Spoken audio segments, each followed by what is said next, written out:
What is up, guys? Welcome back to the channel.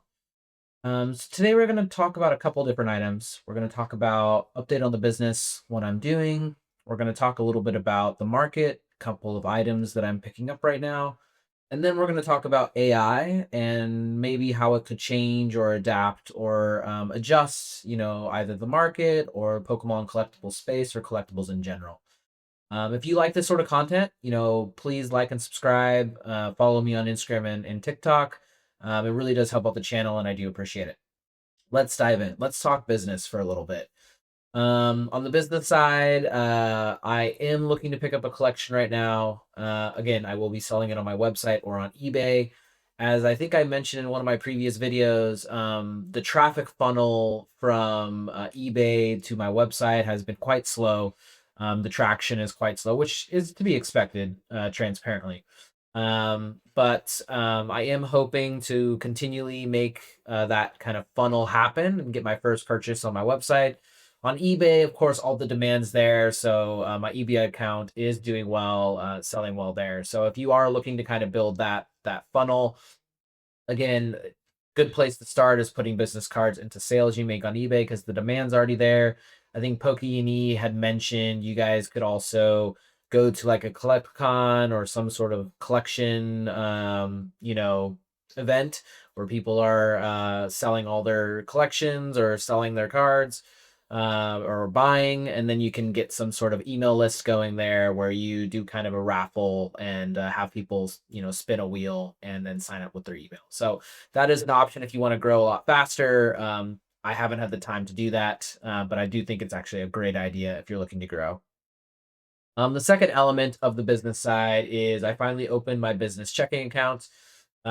This is probably not as important for everybody, depending on your size. Again, I'm a bit smaller right now, but I did want to start separating out my funds from my business side and my personal side because I think mentally it's a bit difficult when you see your personal checking account go down all the time when you're purchasing inventory.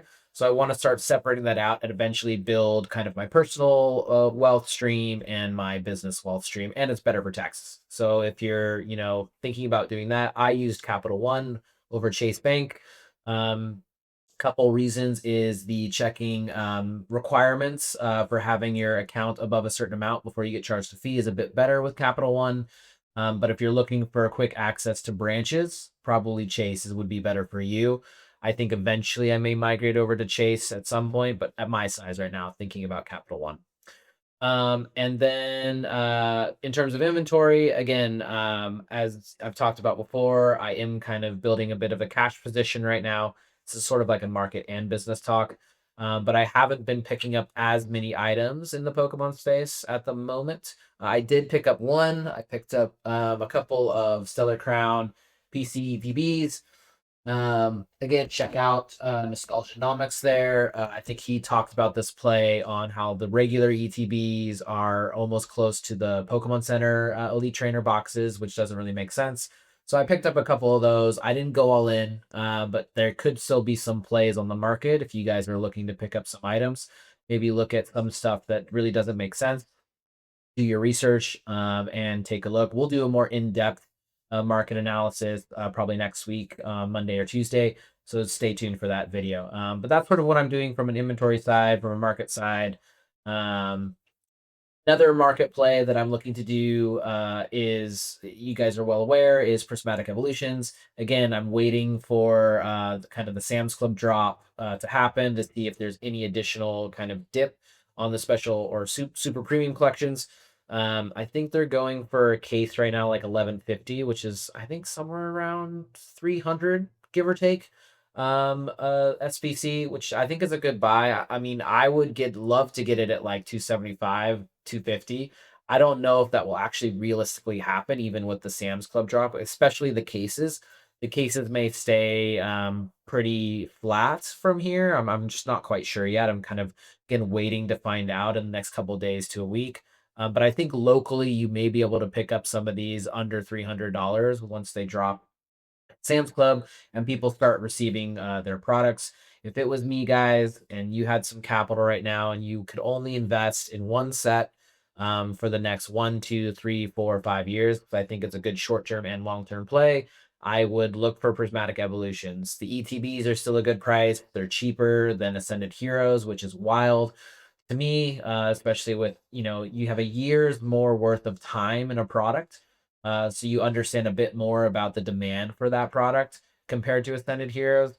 So I just think it's a less risky play. I think you'll still do well. They're both high tier sets. You don't have to always be in the best set or the worst set. There's like more nuance there, I think. Think of it in tiers other than kind of this is the best, you have to be in that set. So I think the ETVs are good. I think the SPC is good if you're looking for sealed. If you're looking for singles, a lot of the singles have run across the board, across the hobby. I think I talked about this in a previous video. Um, so I don't know if the single plays are as good of a buy, and especially with kind of the bull market we've been in for about 2 years now. There is a risk of, potential change in sentiment as everyone thinks you can't lose, which transparently it's really hard to lose right now. I just got a PSA submission back, and even though my gem rate was quite low, I still made money because the cards themselves rose in value. So it's really hard to lose right now, and the confidence of investors and people in this hobby right now is extremely, extremely high. And generally, at some point, no one knows when that point is, that confidence could be a downfall and there could be a correction. So just keep that in mind when you're looking at singles. Singles do correct a lot more than sealed based on previous history. Again, shout out to Nostalgianomics. He has a lot of information on this. So take a look at his content. Um, but it does tend to impact the singles a bit more, especially the graded slabs compared to the sealed product. So if you're looking for more of a safer play in the bull market, but still with some good long-term potential gains, I like sealed. I still buy singles for flipping, but there's nothing that I'm buying right this second. I am looking at a couple items, but they're a bit later sets. Think of Mega Evolution, Journey Together, Destined Rivals, those sorts of sets, which I went over in my last video. But we'll do some more of that next week. Last thing I wanted to talk about today, guys, is AI. So as a lot of you know, I do this part-time right now. I'm not full-time in the hobby, mainly just because my income stream from my job is, quite decent relative to what I can earn currently in Pokemon. So I'm still, kind of doing both my time in both areas. If that's you and you're doing that as well out there, again, I think that's fine. And then you can grow at your own pace without the worry of having to supplement or replace your income with your Pokemon revenue stream. And it helps you be a bit more relaxed and you don't have to like fire sale products if, if you need money to pay rent or something. So that's what I'm doing right now. But I have been thinking a lot about AI because in my work we use AI a lot, and how could it change or impact the collectibles industry, and also Pokemon, right?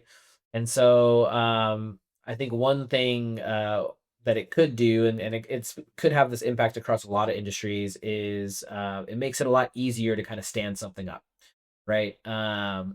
You have Wix Studio as an example that you can set up a website. Well, now you can vibe code a website and almost cut out Wix Studio as the middleman. Build your connections or pipes, technical pipes. We call them APIs in industry. Some of you may be familiar with that, some of you may not. And then build your website, and you own that website, right? You buy your domain, you own the tech stack, the back end of that website, and you can kind of build it however you want. Like maybe you want to build more customizable features. Maybe you're a streamer and you want to do digital pack rips, but you don't want to partner with someone. You want to kind of have your own auction or system that you partner with, or that you build. Excuse me. So I do think we could see a lot more creativity, but a lot more competition in the future, especially in the Pokemon collectible space and in the collectible space in general. I know the market's booming right now. Competition is high regardless because it's easy to make money.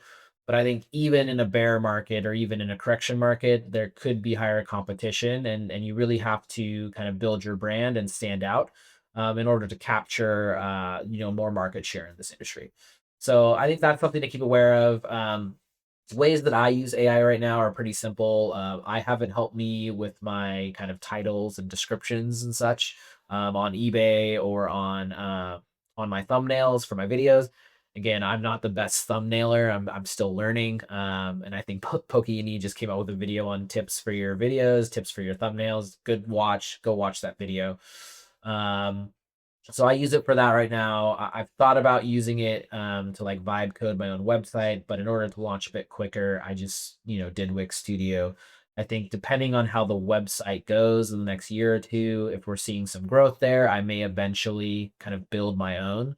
Especially coming from product management, I feel pretty comfortable doing that. But I think anyone can really jump on there and kind of vibe code and just prompt. I think the monthly cost for Lovable, as an example, is $50. And then for Supabase, which is like your data infrastructure where you store all your users and your emails, that's like 25 bucks a month to support. So it's pretty cheap to stand up. And then you have a lot more ownership. But again, I would recommend maybe doing that after you kind of test out whether the website makes sense through Wix Studio or Shopify or some of the other platforms.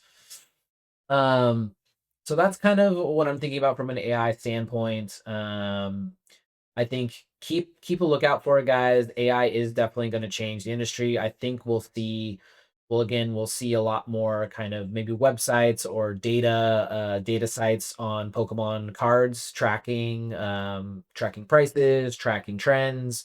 I think they're a lot easier to stand up, especially with these kind of AI coders. So we should see a lot more of those, maybe more websites on tracking your collection. Shout out to Collector App. I know they're pretty big in the industry right now. I do like them. I used them a bit in the past. So again, there could be some more competition coming for the industry. So keep that in mind, especially if you're starting a business. It's a good and a bad thing. It's a good thing that you can kind of get involved very quickly, stand up something fast, but at the same time, you'll have to figure out ways to stand out and kind of build your brand. So that's all I had today, guys. Again, if you like this sort of content, like and subscribe. Follow me on Instagram and TikTok for more shorter reels. And then next week we'll do a market analysis, what I'm purchasing, what I'm seeing in the market, things I'm looking to pick up. And then we'll probably do a PSA review for one of my submissions I got back. And then we'll talk about what I'm doing with PSA currently and grading as well. So appreciate you guys being here, and I'll see you guys on the next one. All right, I'm out.